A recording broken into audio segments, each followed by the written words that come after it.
Y el título del mensaje del día de hoy es Recordando de dónde nos sacó Cristo. Recordando de dónde nos sacó el Señor Jesucristo. Y un llamado constante que hace la Escritura, Dios a través de su palabra, es que no nos olvidemos de lo que Él ha hecho en el pasado. Que no nos olvidemos de sus obras poderosas, que no nos olvidemos de su fidelidad, que no nos olvidemos de su respaldo en el pasado, pero principalmente que no nos olvidemos de algo. Y es que Dios nos exhorta a que no nos olvidemos de que estábamos en esclavitud y que fue Jesucristo quien nos liberó. Y necesitamos recordar no solamente la salvación y el rescate que Dios nos ha dado, pero también recordar la condición en la que estábamos y poder dar gracias al Señor por lo que ha hecho. Estábamos muertos en delitos y pecados, pero Dios nos dio vida a través de Jesucristo. Y esta no solamente es una exhortación del Nuevo Testamento, sino que es una exhortación desde el Antiguo Testamento. Hace unos minutos en la lectura devocional que tuvimos leímos Éxodo capítulo 13 y allí sucede lo mismo. Moisés está exhortando al pueblo diciéndole: ustedes no pueden olvidarse de que Dios los sacó de Egipto, de la esclavitud en la que estaban, y que los sacó con mano poderosa. Van a pasar los días y la tendencia va a ser que ustedes se olviden de lo que Dios ha hecho. Y sabemos que eso fue lo que sucedió, pero la exhortación de Moisés era clara: no olviden que Dios los ha liberado. Éxodo 13:3 dice: tened memoria de este día en el cual habéis salido de Egipto, de la casa de servidumbre, pues Jehová os ha sacado de aquí con mano fuerte. No lo olviden, no se olviden de dónde salieron, pero tampoco se olviden de quién los sacó de allí y cómo los sacó con mano poderosa. De la misma forma, Pablo en Efesios capítulo 2 está haciendo una exhortación similar y está haciendo un recordatorio de dónde habían salido los efesios, cómo había sido su vida antes de Cristo y qué era lo que había sucedido. Eso es lo que está haciendo Pablo en Efesios 2, recordando para poder avanzar en la vida cristiana, sabiendo de dónde habían salido, cómo habían sido rescatados, para poder seguir avanzando en la vida que el Señor ahora les estaba dando. Pablo está haciendo un recordatorio de la experiencia salvífica que ellos habían experimentado. Y por implicación todos nosotros también hemos sido salvos de la misma forma.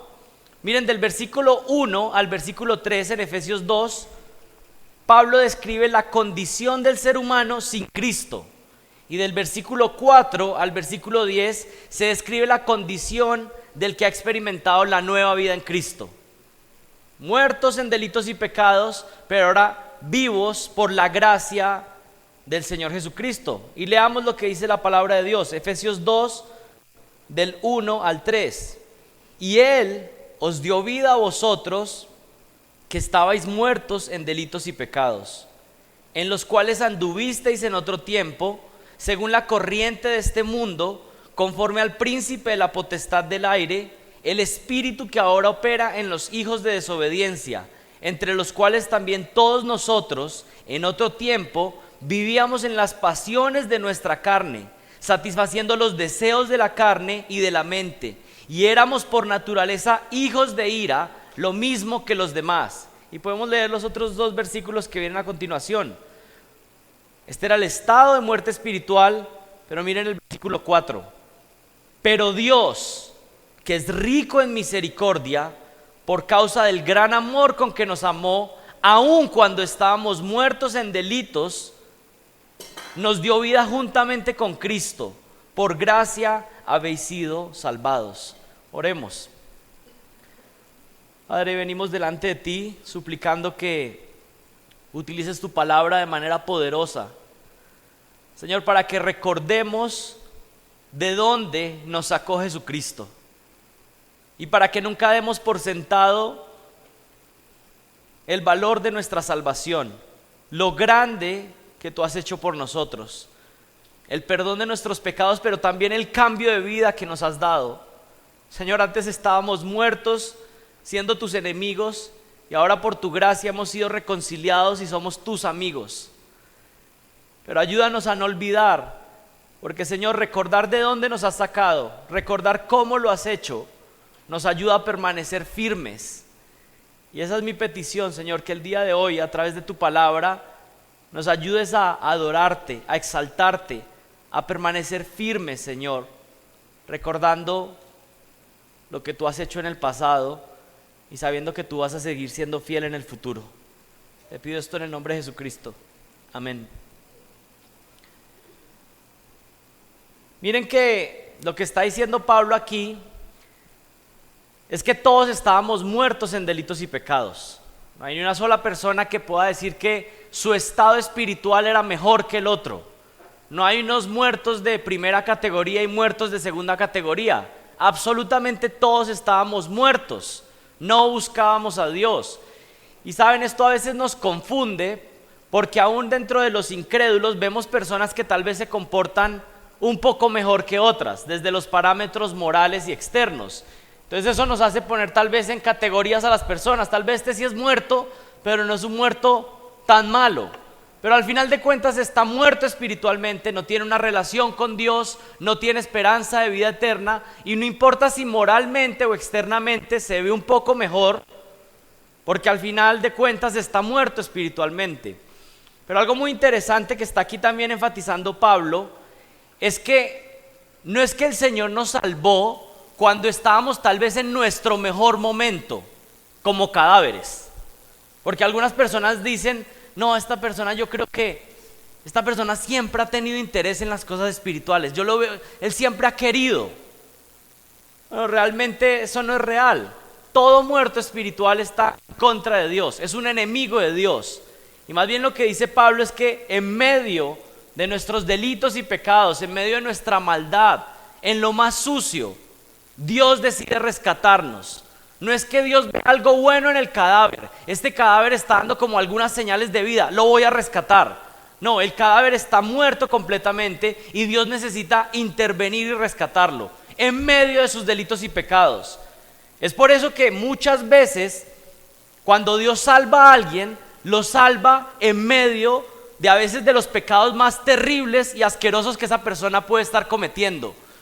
Porque es justamente en medio de esa piscina de maldad, en medio de ese mar de inmundicia, que la persona clama a Dios, sálvame, no puedo más, rescátame.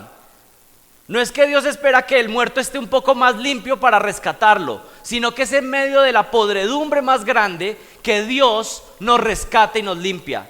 Y todos aquellos que han sido salvos aquí saben de lo que estoy hablando. Es en medio del caos muchas veces que podemos mirar nuestra condición y decir, Señor, sálvame, rescátame, me arrepiento de mis pecados. Él os dio vida a vosotros que estabais muertos en delitos y pecados. Estábamos en un estado de muerte espiritual, pero Cristo nos dio vida. Y en estos 3 versículos hay por lo menos 5 características de alguien que está muerto espiritual. Pero no solamente pensemos de una manera etérea o pensar como en los incrédulos cuando pensemos en estos versículos.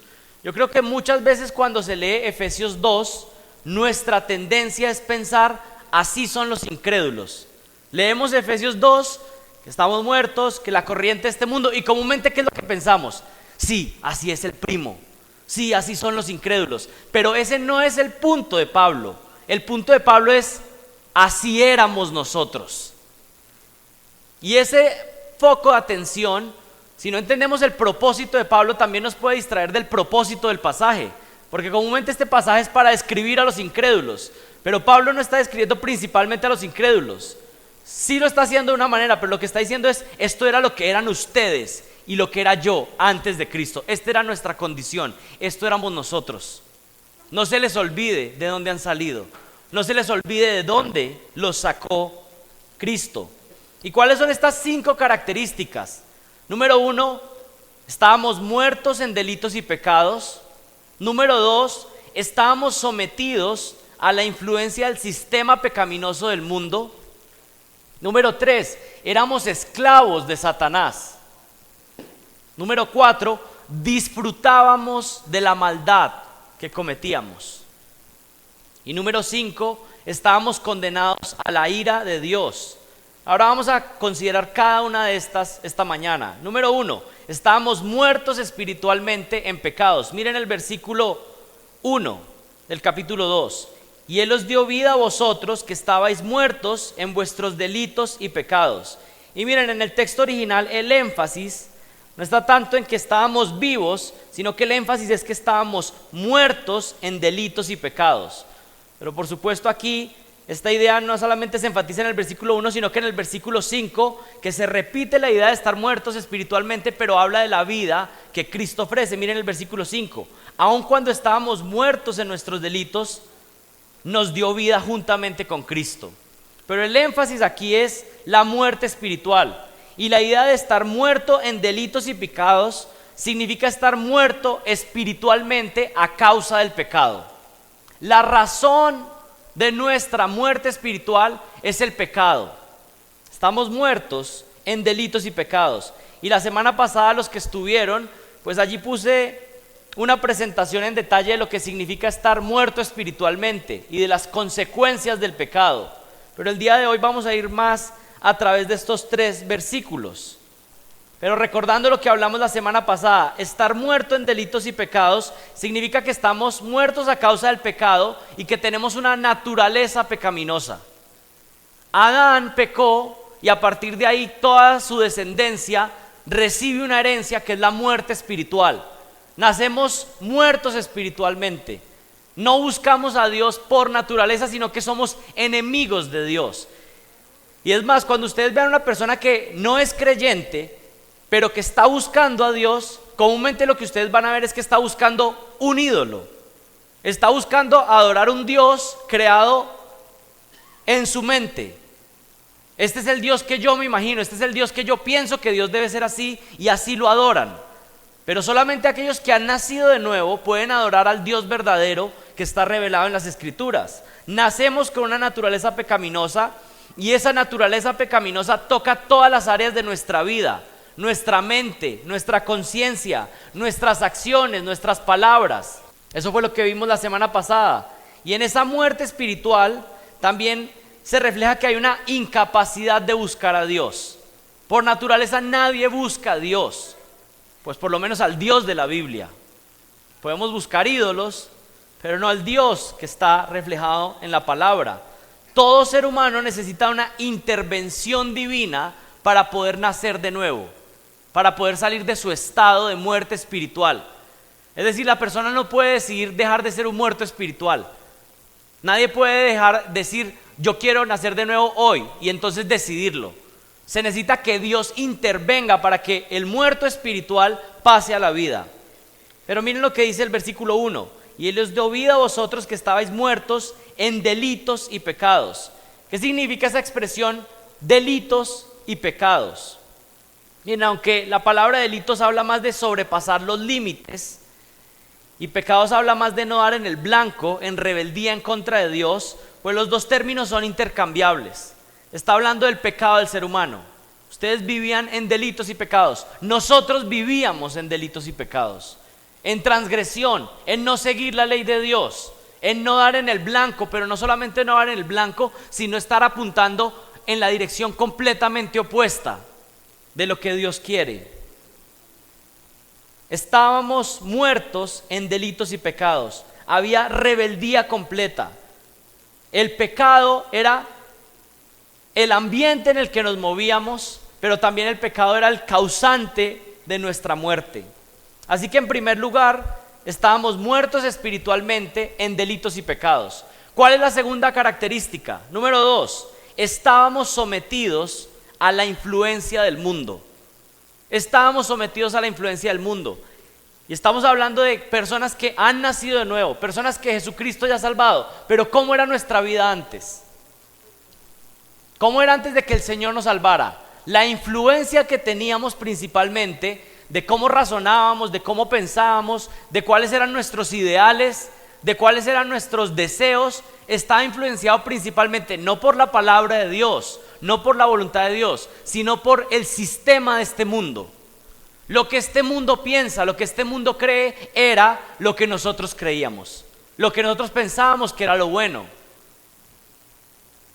Estábamos sometidos a la influencia del mundo.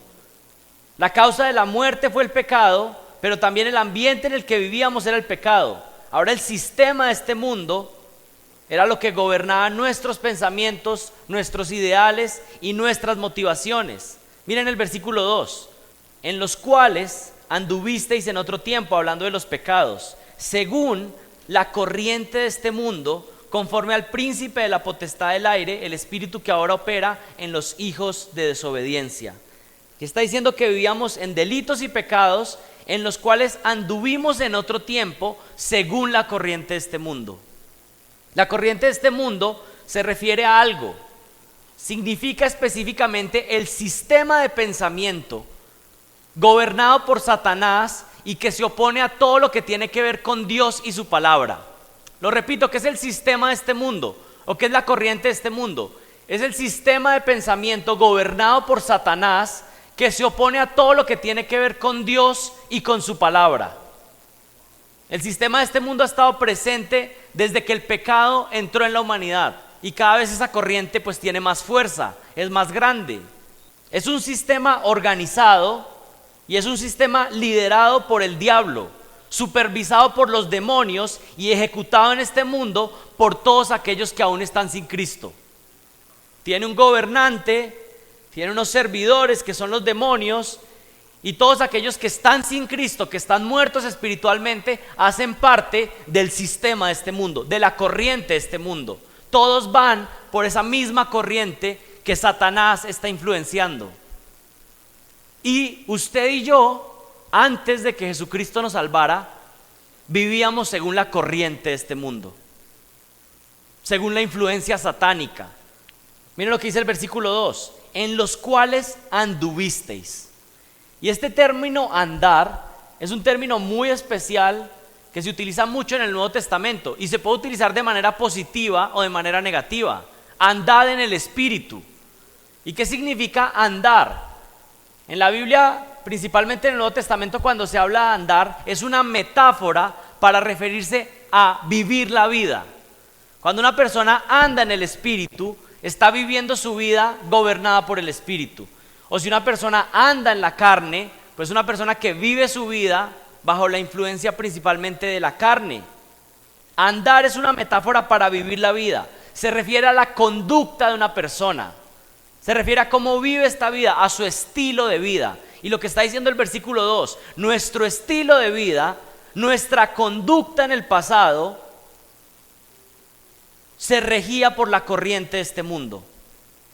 Ustedes vivían en pecados y delitos en los cuales andaban en otro tiempo según la corriente de este mundo. Es lo que está diciendo Pablo, todos. Pero ¿qué es esta corriente de este mundo? Bueno, hay varias características de la corriente de este mundo. Una característica de la corriente de este mundo es que se enfoca en lo temporal y quiere que ignores lo eterno.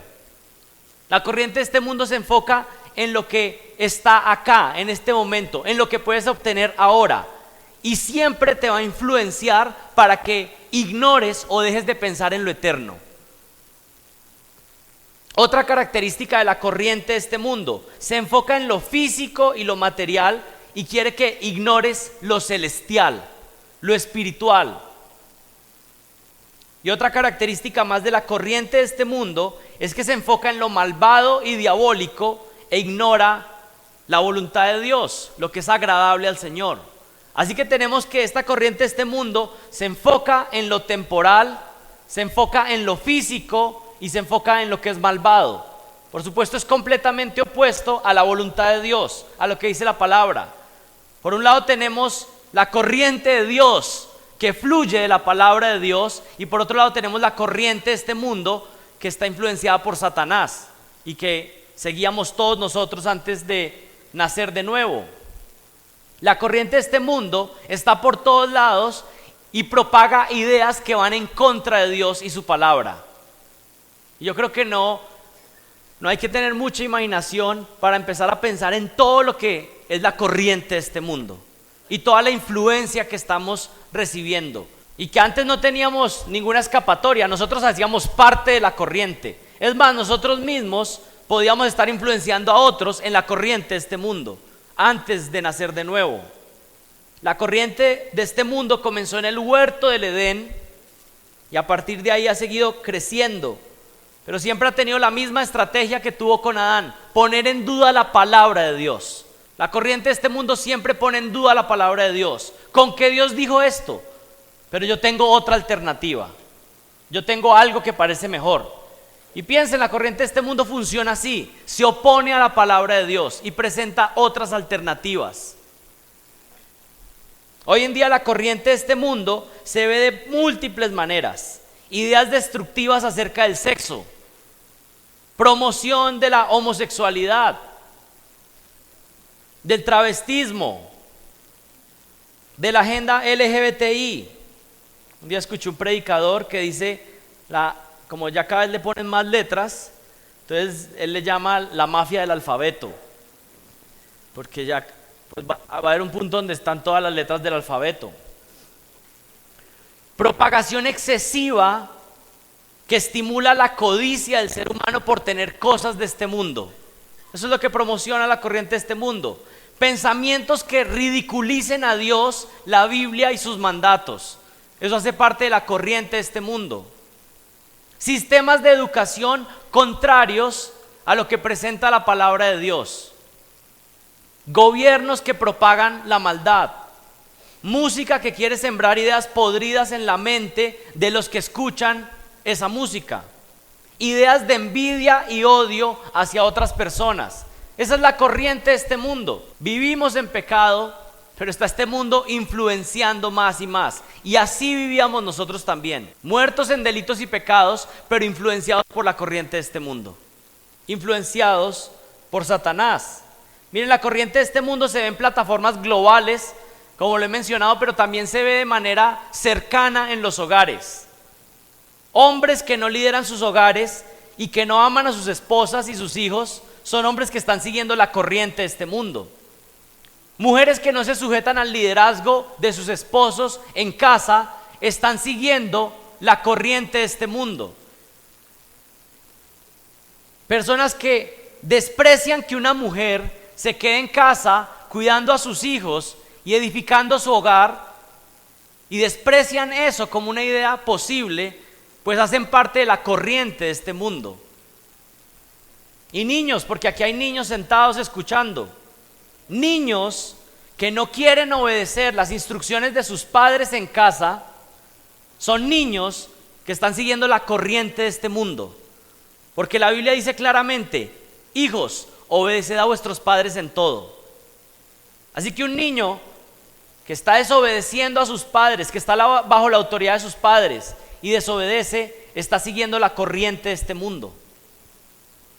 La corriente de este mundo se refiere al sistema de pensamiento satánico que se opone a todo lo que tiene que ver con Dios y su palabra. Así vivíamos antes de que Dios nos diera vida. Pero ¿qué más? Una tercera característica: éramos esclavos a la autoridad de Satanás. Éramos esclavos a la autoridad de Satanás. No solamente vivíamos en delitos y pecados, no solamente teníamos la influencia principal en nuestra vida, la corriente de este mundo, sino que además éramos esclavos de Satanás. Pero vamos a ir un punto más allá. No solamente éramos esclavos de Satanás. ¿Saben qué dice la Biblia? Que tú y yo, antes de nacer de nuevo, éramos hijos de Satanás. Pertenecíamos a la familia de Satanás. Y aquí hay que aclarar algo: la Biblia no enseña que todos los seres humanos del planeta son hijos de Dios. Más bien lo que la Biblia afirma y repite una y otra vez es que todos nacemos muertos espiritualmente y que nuestro padre espiritual es Satanás, y que solamente aquellos que se arrepienten y ponen su confianza en Cristo, a esos se les da la potestad de ser llamados hijos de Dios. Pero todos nosotros, antes de venir a Cristo, antes de que el Padre nos adoptara en su familia celestial, éramos hijos de Satanás. Eso es lo que dice Juan 1:12. Mas a todos los que le recibieron, a los que creen en su nombre, les dio potestad de ser hechos hijos de Dios. ¿Quiénes son aquellos que son hijos espirituales adoptivos de Dios?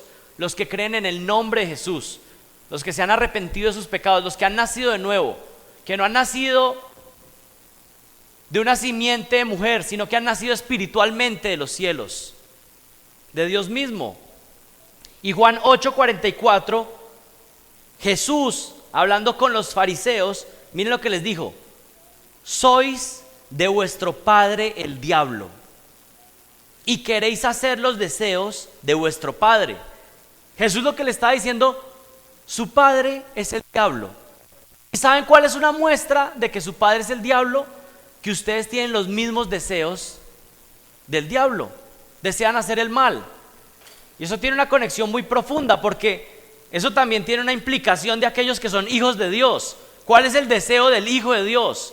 Pues desea lo que su Padre Celestial quiere hacer. Pero los que están en muerte espiritual desean hacer lo que su Padre espiritual quiere hacer. Y Satanás es un mentiroso, blasfemo, pecador. Así que aquellos que son hijos de Satanás desean hacer lo que Satanás hace. Juan 8:44, sois de vuestro padre el diablo y queréis hacer los deseos de vuestro padre. Él fue homicida desde el principio y no se ha mantenido en la verdad, porque no hay verdad en él. Cuando habla mentira, habla de su propia naturaleza, porque es mentiroso y padre de mentira. Todos nosotros, antes de nacer de nuevo, antes de ser salvos, éramos hijos de Satanás. Estábamos bajo la influencia familiar de Satanás. Satanás nos tenía a nosotros como parte de su familia, y teníamos los valores de la familia de Satanás, y queríamos practicar las maneras de la familia de Satanás, con reglas, con formas de pensar y actuar.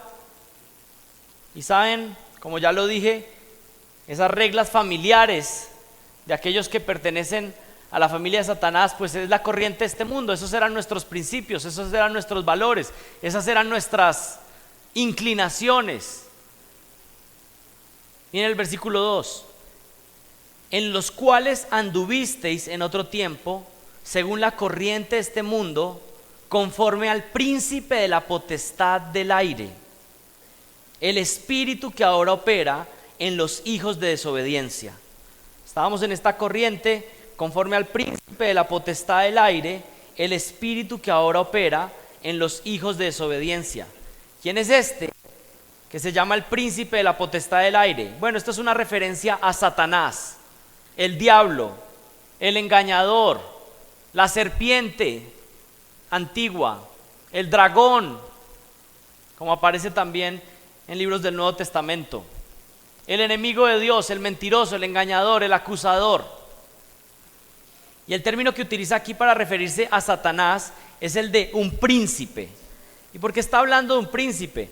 Bueno, esa palabra que aparece ahí como príncipe de la potestad del aire se refiere a alguien que es un capitán, alguien que es un gobernante, alguien que es un comandante de un ejército, un jefe de todos aquellos que están muertos sin Cristo. Él tiene un gobierno, Él tiene un poder sobre aquellos que están sin Jesucristo. Es el príncipe de la potestad del aire. La manera en que nosotros vivíamos antes de ser salvos refleja quién era nuestro Padre, refleja quién era nuestro príncipe, quién era nuestro capitán, nuestro gobernante. Y ustedes pueden recordar cómo era nuestra vida antes de Cristo. La manera en que vivíamos antes es un reflejo de quién era el gobernante de nuestra vida. La manera, los pecados que practicábamos, la manera como razonábamos, los deseos y los anhelos que teníamos eran un reflejo de quién era nuestro capitán, de quién era nuestro príncipe antes. Pero aquí estamos recordando nuestra vida antes de ser salvos y cómo fuimos liberados. Y algunos tal vez están ahí en su silla diciendo: no, yo no quiero recordar mi vida antes de Cristo, no quiero ni siquiera pensar en eso. Pero ¿saben qué está diciendo Pablo? No, recuerda de dónde te sacó Jesucristo. Recuerda, Eso era lo que éramos nosotros, igual que todos los demás. El príncipe de la potestad del aire. Miren, en la época cuando Pablo está escribiendo Efesios, había una idea común de que el aire, es decir, el espacio que hay entre la tierra y los planetas o los cuerpos celestes, en que en ese espacio, que le llaman el aire, es por donde se movían los espíritus malvados. Había ese entendimiento. Así que la idea del príncipe de la potestad del aire puede referirse a la esfera en que se mueven Satanás y los demonios. Ese era el entendimiento que tenían. Él es el príncipe de la potestad por donde se mueven los demonios y los espíritus malvados. Eso es lo que está queriendo decir. Hablando de espíritus que no eran visibles, que no eran físicos, pero que se mueven en el mundo espiritual. ¿Ustedes recuerdan lo que dice Job 1:7? El Señor le dijo a Satanás: ¿de dónde vienes? Entonces Satanás respondió al Señor y dijo: de recorrer la tierra y andar por ella. Satanás y sus demonios están recorriendo la tierra, se mueven por ella. Aquí no estoy en una clase de demoniología, pero para que sepan, Satanás no es omnipresente, ¿sí? El único que es omnipresente es Dios. O sea, Satanás puede estar aquí o puede estar en otro lado, pero no puede estar en múltiples lados. Así que en cada iglesia que lo están atando y reprendiendo, pues no saben ni siquiera si está ahí, que puede estar en otro lado.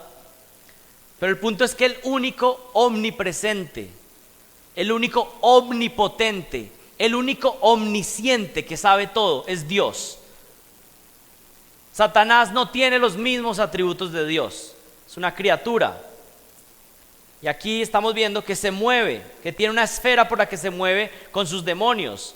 ¿O recuerdan lo que dice 1 de Pedro 5:8? Sed de espíritu sobrio, estad alertas, vuestro adversario el diablo anda al acecho como león rugiente buscando a quien devorar. Bueno, Satanás es el príncipe de la potestad del aire, por donde se mueven todos sus demonios teniendo su influencia en este mundo. Tiene un gobierno sobre los ángeles caídos, pero también sobre los muertos espirituales, aquellos que están fuera de Cristo. Estábamos muertos en delitos y pecados, estábamos sometidos a la influencia de este mundo, estábamos bajo la autoridad de Satanás como esclavos, pero una característica más, una más: disfrutábamos de nuestra maldad. Y este tal vez es el punto más neurálgico para comprender la diferencia entre un creyente verdadero y uno que no lo es, o un muerto espiritual y un vivo espiritual. Lo que está diciendo Pablo es que antes de nacer de nuevo, antes de que el Señor nos salvara, no solamente vivíamos en delitos y pecados, no solamente teníamos deseos contrarios a Dios, sino que vivíamos para dar deleite a esos pecados y delitos en los que vivíamos. Disfrutábamos de nuestra maldad. Miren el versículo 3: entre los cuales también todos nosotros en otro tiempo vivíamos en las pasiones de nuestra carne, satisfaciendo los deseos de la carne y de la mente. Y este punto es fundamental para entender la realidad de lo que es un cristiano verdadero. Miren, cuando estábamos muertos espiritualmente y pecábamos, aún, ustedes pueden reconocer esto, aún cuando estábamos en mortandad espiritual, uno podía tener cierto dolor a causa del pecado. Y algunos podrían llegar a decir hasta cierta lucha, ¿sí? Pero esto realmente no es una lucha verdadera, sino que la mayoría de las veces era algo que el pecado está causando consecuencias, trae problemas. Aún para el pecador puede darse cuenta que el pecado le trae consecuencias. Un incrédulo que adultera contra su esposa no necesita ser cristiano para ver las consecuencias de su maldad y el daño que causa a sus hijos, a su esposa, a todos. Algunas personas se duelen, se lamentan de su pecado, pero eso realmente no quiere decir que no había un deleite, una búsqueda por satisfacer los deseos pecaminosos. Tenemos una conciencia, como lo está enseñando Michael en el estudio bíblico, y esa conciencia aún la tienen los incrédulos. Esa ley está en nuestros corazones acusándonos Pero realmente no había una lucha verdadera contra el pecado, ni un deseo de agradar a Dios. Lo que está diciendo Pablo aquí es que nosotros vivíamos en delitos y pecados, pero no solamente teníamos deseos pecaminosos, sino que vivíamos para satisfacer esos deseos pecaminosos. Y esa es una gran diferencia. Cuando estábamos muertos, nosotros disfrutábamos del pecado. Es más, lo maquinábamos, lo planeábamos y lo ejecutábamos. Había una premeditación del pecado. Y aquí alguien puede estar escuchando y diciendo, pues parece que está describiendo mi vida hoy en día. Así que tenga mucho cuidado, porque aquí hay dos audiencias. Hay algunos que están entendiendo y recordando lo que era su vida antes de Cristo, pero algunos van a empezar a escuchar, esa es mi vida hoy.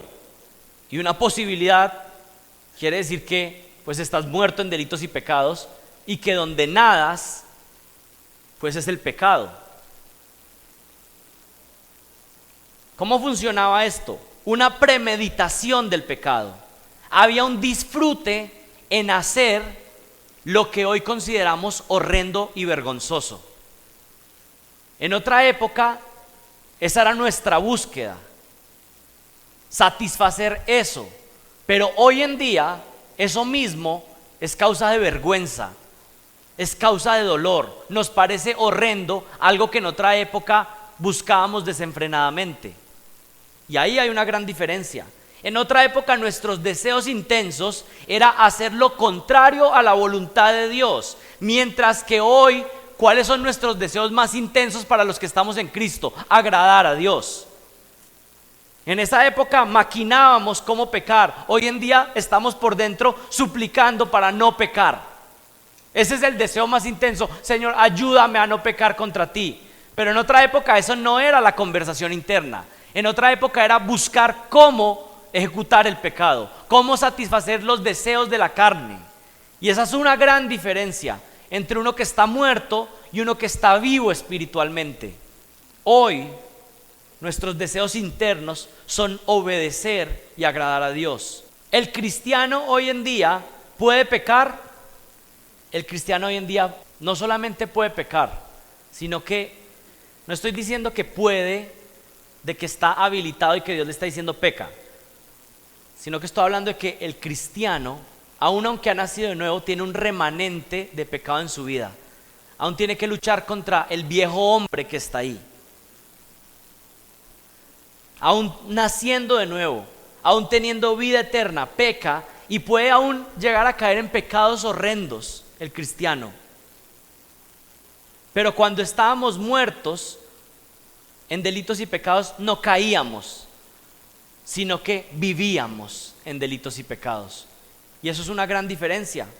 El pecado era la piscina en la que nadábamos, en la que nos movíamos, en la que disfrutábamos. Pero el cristiano ahora, que puede caer eventualmente, que puede fallarle al Señor, aún de maneras completamente dolorosas, ya no está buscando eso como su estilo de vida. Esa ya no es su práctica, más bien aborrece el pecado, está luchando contra él. Internamente lo que más desea es no fallarle a su Dios que lo ha salvado. Pero el muerto espiritual vivía para satisfacer los pecados. Nosotros vivos en Cristo vivimos para satisfacer a nuestro Señor que nos salvó. Esa es una gran diferencia.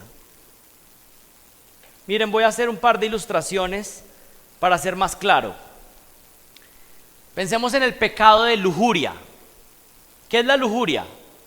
Un deseo excesivo y pecaminoso por placer sexual. El pecado de lujuria. Un cristiano ocasionalmente podría caer en lujuria o podría ser tentado en esta área. Aquel que es nacido de nuevo tiene una tentación, pero se mantiene en una batalla permanente contra la lujuria. Está luchando constantemente con su mente, con sus pensamientos, con sus intenciones. Lo que más quiere es agradar al Señor. Dios le ha dado vida, ahora ama a Cristo y lucha intensamente. Esa es la vida del cristiano y puede tener una lucha con la lujuria. Cuando ve una mujer y se siente tentado, entonces lucha internamente para no volver a mirar, para pensar en algo más, para empezar a orar al Señor y decirle: Señor, ayúdame para estar concentrado para tu gloria. Ora suplicando a Dios que lo ayude, mira para otra parte, está en una lucha intensa contra su pecado, contra las tentaciones que tiene. Y Dios en su gracia le da victoria una y otra vez ante esas tentaciones que tiene. El muerto espiritual, por el contrario, no está en una lucha contra la lujuria, sino que su mente está planificando y pensando de qué manera va a satisfacer sus pasiones lujuriosas. Y esto es muy diferente al cristiano, que puede estar luchando de la misma forma contra el mismo pecado, pero el muerto espiritual está buscando cómo satisfacer sus pasiones. Maquina de qué nueva manera va a satisfacer su lujuria. No es que está tentado repentinamente en la calle por una mujer que pasa, sino que intencionalmente está buscando ver lo que es prohibido y lo que no le pertenece. Y esto es una gran diferencia. Hay uno que está vivo luchando intensamente por decir: no puedo mirar lo que no me pertenece. Pero aquí tenemos un muerto espiritual que no solamente no está luchando, sino que está buscando intencionalmente ver lo que no le pertenece. Y eso es una gran diferencia. Buscando lo que es prohibido, buscando lo que no le pertenece. ¿Ven la diferencia? El vivo espiritual está en una lucha constante. El muerto está constantemente, de manera activa, satisfacer el deseo de la carne. Pongamos otro ejemplo: el pecado del chisme. Un cristiano verdadero ocasionalmente podría caer en chismear, en murmurar o hablar información no precisa, o estar diciendo algo acerca de alguien que dañe la reputación de esa persona. Un cristiano ocasionalmente podría caer en algo así. Sin embargo, el cristiano, uno que ha pasado de muerte a vida, lucha con esa tentación constantemente. Se restringe, empieza a no querer preguntar tanto en cada situación, porque sabe que tiene una tentación de ser chismoso o chismosa. Y dice: no voy a preguntar tanto, porque si pregunto voy a tener más información que me va a hacer crecer esto. Y el que lucha con el pecado del chisme sabe, y si está luchando con eso, entonces no pregunta tanto, ni hace preguntas que sabe que le van a llegar a la información que quiere obtener, sino que prefiere estar en silencio. Se restringe por ir a contar a alguien más la información que tiene. Aunque a veces puede caer, en general Dios le está fortaleciendo y le da gracia y le da victoria sobre ese pecado. El que no ha nacido de nuevo, ¿cómo es? Investiga lo que nadie le ha llamado a investigar. Busque información que no le importa. Es entremetido o entremetida. Está buscando asuntos ajenos.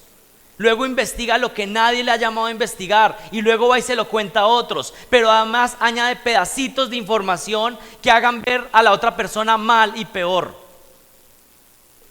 Y el chismoso, hay una raíz del chisme, y es que está buscando hacer que el otro se vea mal para él pensar que él es superior. Siempre que una persona está chismeando y está diciendo algo de otro, lo que está diciendo es: mira cómo es él, y no te das cuenta que yo no soy así. Eso es lo que hay de fondo. Se siente mejor y superior porque ha dañado la reputación de alguien más, y ahora esa persona entonces se cree superior. ¿Pueden ver la diferencia entre un muerto espiritual y uno que está vivo? Hay uno que está luchando con todas sus fuerzas para agradar al Señor, y hay otro que simplemente quiere satisfacer los deseos de su carne, las pasiones internas que tiene. Esa es la gran diferencia. El vivo espiritual está en lucha constante, y el muerto está constantemente buscando y de manera activa cómo satisfacer las pasiones de su carne. El cristiano, aunque ha pasado de muerte a vida, aún tiene un remanente, un viejo hombre, la carne con la que tiene que luchar, con la que tenemos que luchar todos. Pero lo que más deseamos es agradar a nuestro Señor, aquel que nos ha salvado. Serle agradables a Él, no fallarle. Solo hasta el día de la glorificación va a terminar esa lucha. Pero ya no somos lo que éramos antes. Hay una frase de un puritano, no la sé exactamente, pero voy a tratar de citarla. Dice: no soy lo que debería ser, pero te doy gracias, Señor, porque no soy lo que solía ser. Todavía no he alcanzado la meta, pero te doy gracias, Señor, porque tampoco soy lo que era antes. Si pudiéramos resumirlo, la diferencia entre un vivo espiritual y un muerto espiritual es que el vivo espiritual está en lucha contra su pecado, mientras que el muerto espiritual vive y disfruta del pecado. Miran Efesios capítulo 2, versículo 3.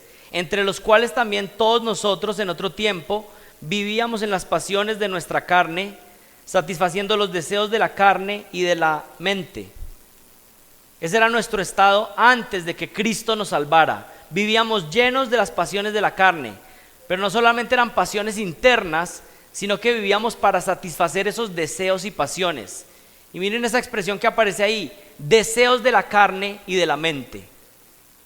Deseos de la carne y de la mente. Y para entender este concepto de la carne, en la Biblia por lo menos hay dos entendimientos de la carne. La carne puede significar simplemente lo físico, que compone por ejemplo a un ser humano o un animal, que es la carne, lo físico, lo terrenal, lo que es transitorio y temporal, lo propio del ser humano que es débil y limitado. Pero hay un segundo entendimiento de la carne en la Biblia. O sea, la carne significa un ser humano, alguien que está hecho de carne y de huesos. Pero también la carne significa todas estas dinámicas de la naturaleza caída que tenemos. La carne es la lucha interna, la naturaleza pecaminosa que tenemos. Así que depende del contexto, uno puede encontrar si está refiriéndose a la carne como simplemente ser seres humanos, o la carne como la naturaleza pecaminosa que tenemos. Si ustedes van por ejemplo a Efesios 6:12, Pablo utiliza el término carne para referirse a seres humanos. Porque nuestra lucha no es contra sangre y carne, sino contra principados, contra potestades, contra los poderes de este mundo de tinieblas, contra las huestes espirituales de maldad en las regiones celestiales. ¿Qué está diciendo Pablo? Nuestra lucha no es contra seres humanos, sino que es contra demonios. Aquí está utilizando el término carne como algo físico, pero en otros contextos el término carne significa la dinámica moral del ser humano caído, la naturaleza pecaminosa, la inclinación natural que tenemos para pecar. Y por supuesto estos dos conceptos están conectados. Son deseos pecaminosos conectados con nuestros cuerpos físicos. En este contexto, cuando Pablo está diciendo que nosotros en otro tiempo vivíamos en las pasiones de nuestra carne, está hablando de nuestra naturaleza pecaminosa. Vivíamos para satisfacer los deseos de la carne, de nuestra naturaleza pecaminosa, de los deseos internos. Vean el versículo 3. Satisfaciendo los deseos de la carne y de la mente. Y ese término satisfaciendo es interesante porque en griego está en un tiempo presente y eso significa que esa era su práctica constante, recurrente. Esa era la manera en cómo vivíamos, satisfaciendo los deseos de la carne. Para eso vivíamos constantemente. Y luego cuando dice satisfaciendo los deseos de la carne y de la mente, aquí hay una conexión entre la fuente de los deseos pecaminosos. Por un lado están los deseos de la carne, que son sensuales, que queremos satisfacer los deseos, los apetitos incontrolables humanos, pero también hay una fuente que es la mente, los pensamientos que se están maquinando. Y yo lo mencioné hace unos minutos, de que antes estábamos internamente construyendo cómo pecar en contra de Dios. Pero aquí Pablo nuevamente dice que hay una fuente que está produciendo pensamientos y nosotros estábamos satisfaciendo esos pensamientos pecaminosos, satisfaciendo los deseos de la carne y de la mente. Vivíamos para satisfacer los deseos malignos de nuestra carne y nuestra mente. Y eso quiere decir que no era algo accidental, que de repente caíamos por error, sino que constantemente esa era nuestra búsqueda. Y miren, ¿saben qué pasa con el pecado del ser humano? No tiende a suavizarse, sino que es como una sanguijuela, siempre quiere más y más. Y cuando una persona empieza a practicar un pecado y no pone límites, ese pecado cada vez va a ser peor y peor y peor. Y cada vez la inmoralidad va a ser mayor y mayor y mayor. Y una persona que está sin Cristo, los pecados en los que vive cada vez van a ser más abundantes y más detestables en su vida. Y eso es terrible.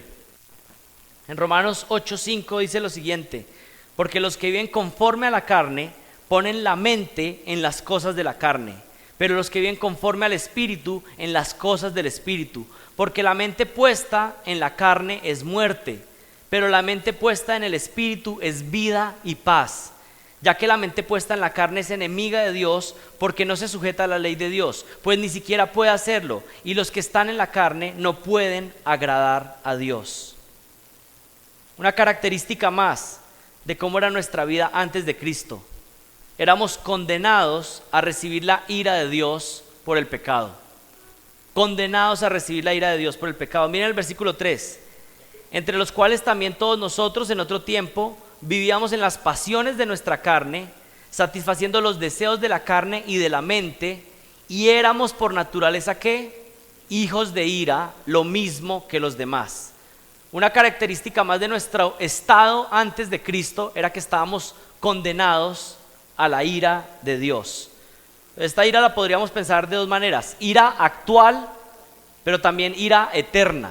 Y cuando digo ira actual me refiero a que estábamos muertos en delitos y pecados, pero la ira de Dios llega trayendo retribuciones en esta misma vida por el pecado que se comete. Para aquellos que el Señor salva, el Señor tiene misericordia y aún limpia y da gracia de las consecuencias. Pero la palabra de Dios advierte que aquellos que siguen en pecados, que son obstinados en contra de Dios, que se niegan a arrepentirse, entonces lo que hace el Señor es que a veces lo que simplemente hace es que los deja sin ninguna restricción, para que su pecado sea cada vez peor y peor. Tú cometiste un pecado, fuiste descubierto, o te arrepentiste de tu pecado. Eso es una muestra de la gracia del Señor, que no te dejó simplemente libre para que pudieras seguir avanzando y el pecado cada vez estuviera peor. Es una gracia del Señor. Pero para aquellos que siguen obstinados, a veces el Señor los disciplina dejándolos sueltos completamente a que su pecado se vuelva peor y peor.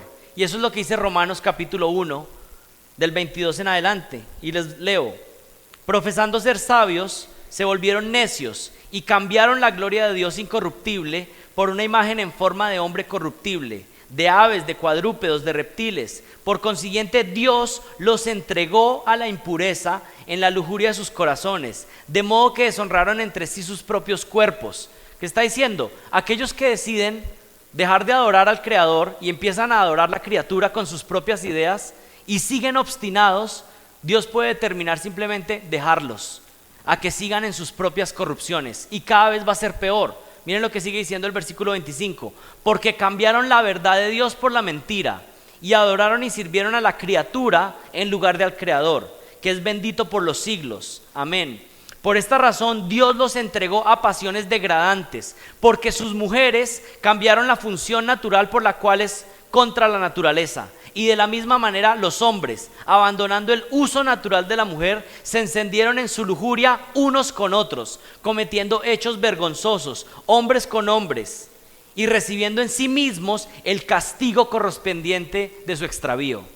Es decir, una forma en que Dios muestra su ira al pecador impenitente que no se quiere arrepentir es que muchas veces su pecado Dios lo deja para que tenga rienda suelta y empieza a recibir sobre sí mismo las consecuencias de su pecado. Eso es ira actual. Ira actual. El muerto espiritual empieza a recibir castigo correspondiente a su extravío, y parte de ese juicio es caer en pecados cada vez más vergonzosos y sin límite. Ese es uno de los juicios más grandes que Dios puede hacer con alguien. Y esta es una advertencia fuerte para alguien que puede estar aquí sentado practicando toda clase de pecados sin arrepentimiento y que piensa que tal vez la próxima semana se pueda arrepentir. Y saben, ustedes no saben ¿Qué puede pasar la próxima semana? La próxima semana puede ser que ni siquiera estés aquí en este planeta, pero otra posibilidad es que se endurezca tanto tu corazón que lo que quieras es entrar en un desenfreno completo de pecado y estar completamente lejano de Dios. Así que pensar que un pecado al cual estás aferrado hoy, tal vez te vas a arrepentir la próxima semana, puede ser muy peligroso. Dios en su gracia común pone frenos al pecado de este mundo, pero nosotros estamos quitando todos los frenos. Michael lo mencionó esta mañana y yo justamente tenía lo mismo para decir. Los padres de familia, aún de incrédulos, restringen el mal de los niños. Todos los papás ponen por lo menos un poquito de límite en el pecado de los niños. Gobiernos que son malos, por malos que sean, en algo restringen la maldad del ser humano. La iglesia es la sal del mundo para detener la pecaminosidad, y la conciencia humana, aún en los incrédulos, restringe un poco el pecado. Pero ¿qué está pasando? Familias cada vez más laxas en cuanto al pecado, gobiernos que premian al malo y castigan al bueno, iglesias que no proclaman la verdad y conciencias mal informadas. Todos los muros de contención que Dios ha puesto siendo derribados para que el pecado cada vez sea más amplio y más grande. El muerto espiritual recibe ira temporal, retribución de su maldad, pero por supuesto todo muerto espiritual que no se arrepienta va a recibir la ira eterna en el infierno. Por naturaleza nosotros éramos hijos de ira igual que los demás. Hijos de Adán, con una herencia de una naturaleza pecaminosa y con la condena que Adán ganó para todos nosotros también. Muertos en delitos y pecados. Versículo 3. Nosotros éramos por naturaleza hijos de ira, lo mismo que los demás. ¿Cuál es la única diferencia entre un muerto espiritual y un vivo espiritual? La única diferencia es que Dios decidió mostrarle gracia al vivo espiritual. ¿Cuál es la diferencia entre usted y yo y sus vecinos que no creen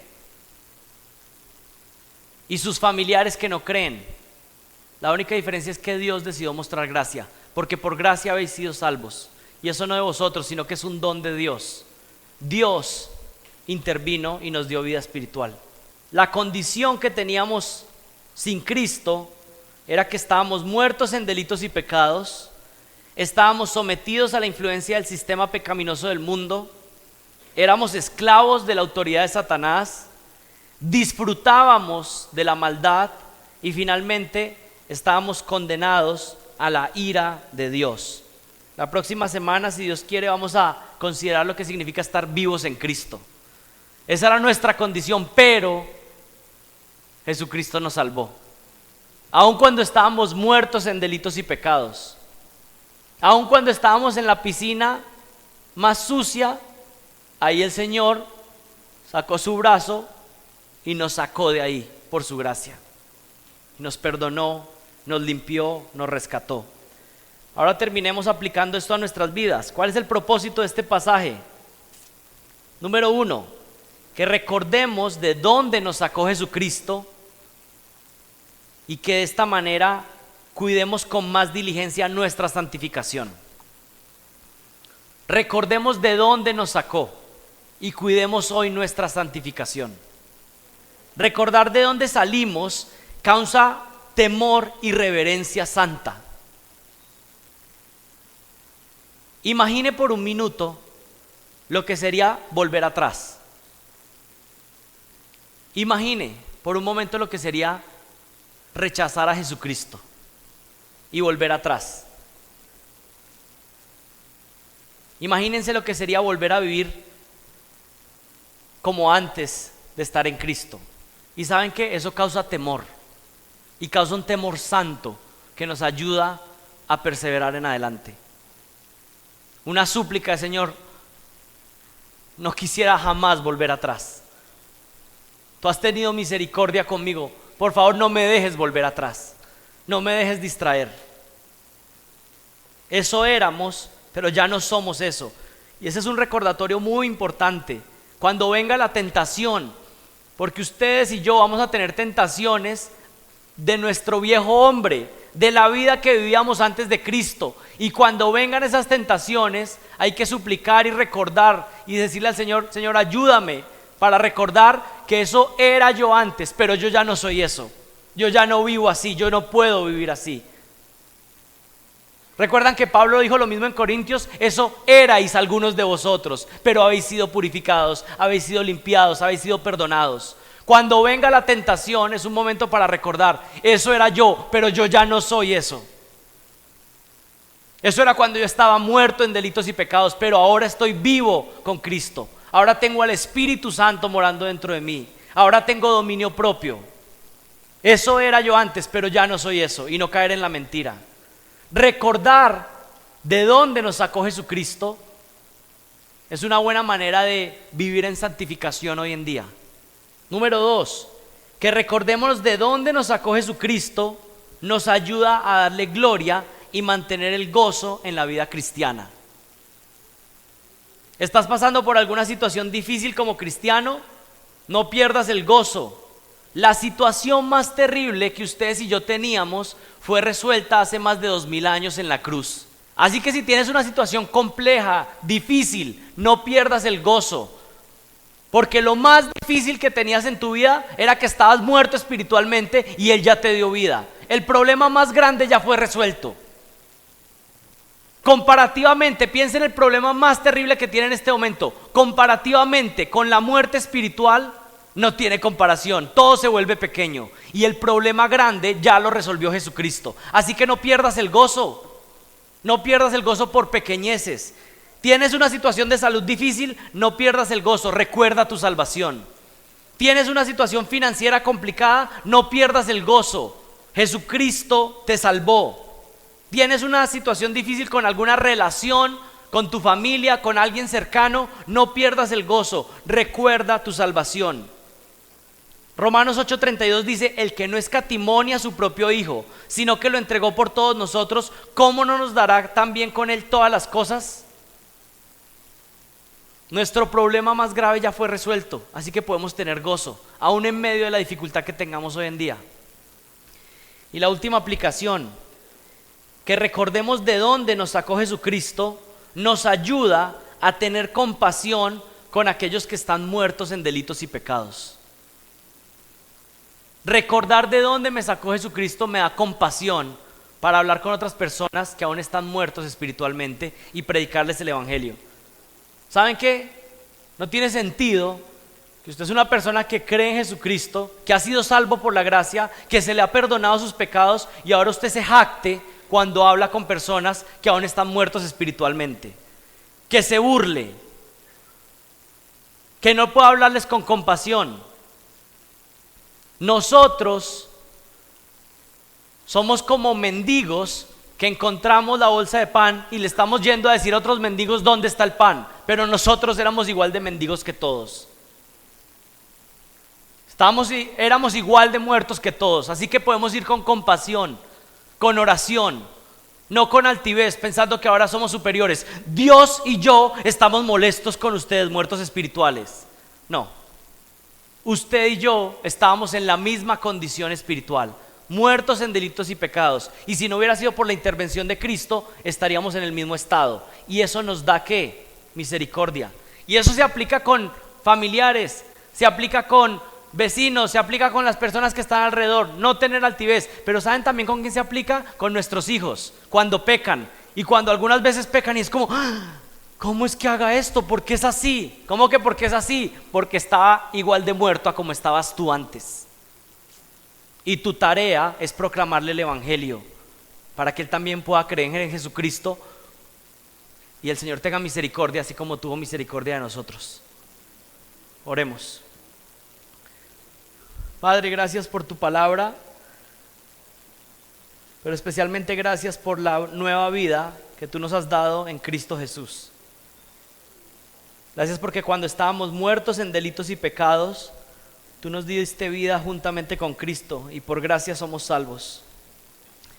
Gracias, Señor, porque tú nos perdonaste todo delito y todo pecado que habíamos cometido contra ti. No solamente pasados, sino los presentes y los futuros. Todos nuestros pecados cancelados por la obra de Cristo en la cruz. Gracias, Señor, porque ya no estamos bajo la influencia del sistema pecaminoso de este mundo, sino que ahora nuestra mayor influencia es tu palabra, la voluntad de Cristo, Señor. Gracias porque nos has dado la mente de Cristo. Te damos gracias porque ahora somos esclavos de Jesucristo y hemos sido libertados de la esclavitud a Satanás. Gracias porque ahora nuestro Padre no es el diablo, sino que nuestro Padre eres tú, el Padre eterno, un Padre bueno, que no nos necesitaba, pero que decidió por amor adoptarnos. Gracias, Señor, porque antes disfrutábamos de nuestro pecado y lo maquinábamos, pero hoy, Señor, intensamente estamos por dentro suplicando que nos ayudes para luchar contra él. Gracias, Señor, porque nos has cambiado, somos otros. No somos perfectos, no lo hemos alcanzado todavía, pero tampoco somos lo que éramos antes, Señor, y te damos gracias. Perdónanos porque muchas veces nos enfocamos también demasiado en lo que nos falta y se nos olvida agradecer por todo lo que ya has hecho en nuestra vida. Claro que no somos perfectos y tú lo sabías, y gracias porque tú no nos aceptas porque somos perfectos, sino que tú nos aceptas por Jesucristo.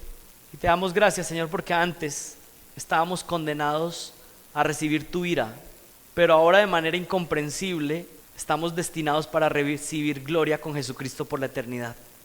Gracias, Señor, porque cuando estábamos muertos en delitos y pecados, tú nos diste vida con Jesucristo. Amén.